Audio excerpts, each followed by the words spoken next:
Nabanggit niyo po kanina si Basha. So naalala ko yung pelikula ni Popoy at ni Basha, yung One More Chance.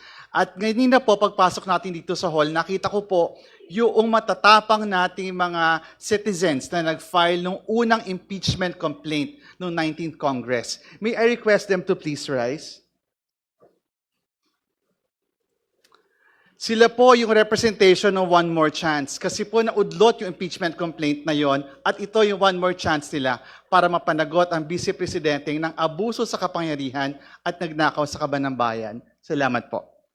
Nais ko pong bigyan diin, Madam Chair, yung desperadong attempt ni VP Sara at ng kanyang asawa para intimidate tayo dito sa Committee on Justice at ang mga miyembro nito. Tulad po na nabanggit ninyo nito nakaraang Lunes, nagpunta po sila sa City Prosecutor's Office, ang mga abogado ni Attorney Manasseh Carpio para po ireklamo at magsampa ng kaso sa mga miyembro ng Committee on Justice.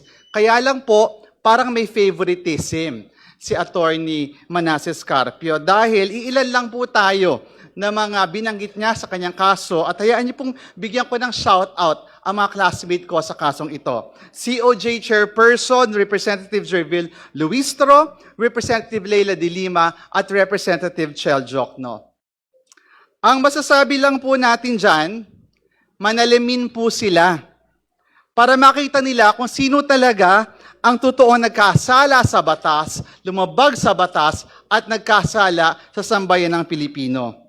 Hindi porket na-discover ng komite ang 630 covered transactions na nagkakahalaga ng 6.77 billion in total ay nilibag agad ang kanilang karapatan. Hindi rin dahil may 33 suspicious transactions sila na posibleng kaugnay na unlawful activities gaya ng money laundering at droga ay dapat bigyan sila agad ng proteksyon ng korte.